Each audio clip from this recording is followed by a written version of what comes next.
Hi guys, আপোনালোককতো মই গোটেই already night ভিউটো দেখুৱাই দিলোঁ। তাৰ পাছত এতিয়া আজি ডেটৰ লাষ্ট মোমেণ্টত গোটেইখিনি দেখুৱাইছোঁ। তাৰ পাছত আমাৰ গোটেই সম্পূৰ্ণ দায়িত্ব লোৱা মানুহজন আছে, আমাৰ মাণিক কুমাৰ দাস লাইনমেন। তাকে তেওঁৰ লগত অকণমান কথা পাতিম। তেওঁৱে গোটেইখিনি আয়োজন কৰিছে যে মূৰ্তিৰ কোনটো কি ফেক কেনেকৈ কি হৈছে এই বিষয়টো তেওঁক মই কথাখিনি সুধিম। তেওঁ মানে কথাখিনি বুজাই দিব। তাকে আপোনালোকে চাই থাকক। চাওক, এইখিনিতো অলৰেডি আপোনালোকক দেখুৱাই দিছোঁ ক'ত কেনেকৈ আমি কাম কৰি আছিলোঁ যোৱাকালিৰ পৰা। তাকে চাই থাকক। এই মাণিক দা আছে আমাৰ ইয়াতে। তাকে মাণিক দাক কথাখিনি সুধিম, কেনেকৈ কি মূৰ্তিখিনিৰ বিষয়ে কেনেকৈ কি। তাকে আপোনালোকে চাই থাকক। মাণিক দা কওকচোন, এইখিনি কেনেকৈ এইখিনি কি কেনেকৈ কি কৰা হৈছে আপুনি অকণমান বুজাই দিয়ক বহলোৱাকৈ, মানুহে গম পাব লাগে। নমস্কাৰ অসমবাসী ৰাইজক নমস্কাৰ। ভালে থাকক, সুখে থাকক, শান্তিতে থাকক। আৰু সৰস্বতী পূজাৰ উপলক্ষে সবে যাতে আনন্দ উপভোগ কৰে সেইটো আমি কামনা কৰোঁ। সেই থিম লৈ পেলাই আজি লামডিং APDCLত যেটো আমি সৰস্বতী পূজাৰ আয়োজন কৰিছোঁ, সেই উপলক্ষে আপোনালোকক কিছু সাধাৰণ কিঞ্চিত মানত আমি এটা আনন্দ দিবলৈ আপোনালোকক চেষ্টা কৰিছোঁ, সকল ৰাইজক চেষ্টা কৰিছোঁ।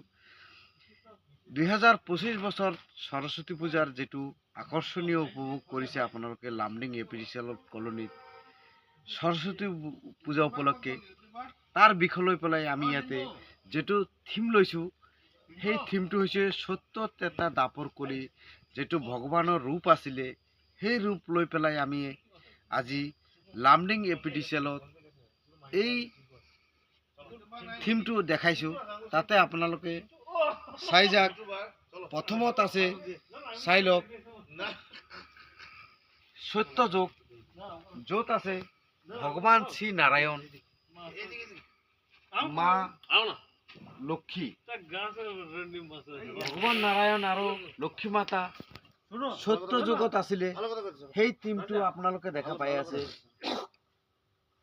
আৰু ইয়াতে চাওক,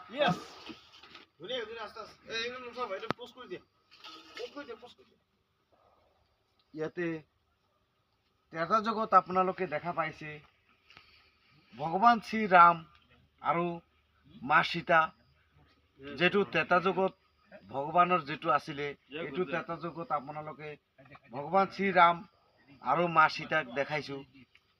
আৰ ইয়াতে আপোনালোকে দেখা পাইছে আজি যেটো পূজাৰ মেইন পূজাৰ যেটো আকৰ্ষণ, সেইটো মা সৰস্বতী পূজাৰ আকৰ্ষণ লৈ পেলাই এই থিমটো আমি বনাইছোঁ। তাতে মা সৰস্বতী মা আপোনালোকে দেখা পাই আছে। এই সৰস্বতী পূজাৰ আজি আয়োজনটো কৰা হৈছিলে, য'ত সত্য তেতা দাপৰ কৰি দেখা গৈছিলে। তাতে সত্য তেতা গৈছে। ইয়াতে দাপৰ যুগত যেটো থিম দেখা গৈছে, ভগৱান শ্ৰী কৃষ্ণ আৰু মা শ্ৰী ৰাধা, য'ত দেখা গৈছে দাপৰ যুগত। আৰু কলি যুগত আপোনালোকে দেখা পাই আছে ভগৱান শ্ৰী গৌৰাংগৰ মহাপ্ৰভু আৰু মা বিষ্ণুপ্ৰিয়া। এই চাৰিটা থিম লৈ পেলাই আমি এই সৰস্বতী পূজাৰ বিশেষ আকৰ্ষণ কৰিছোঁ। আহক ৰাইজ, ধুনীয়াকৈ চাই যাওক লামডিঙৰ APDCLৰ সৰস্বতী পূজাৰ বিশেষ আকৰ্ষণ। আপোনালোকে চাওক, ভাল লাগিব। আপোনালোকে আহক, আনন্দ উপভোগ কৰক। এইটোৱে চাই যাওক। এইটোৱে আমাৰ কামনা লামডিংবাসী, অসমবাসী আৰু ভাৰতবাসীৰ গৌৰৱ যে আপোনালোকে বিশেষ আকৰ্ষণ পাই যায়। আমাৰ এসপি পূজা এটা ভালো লাগলো।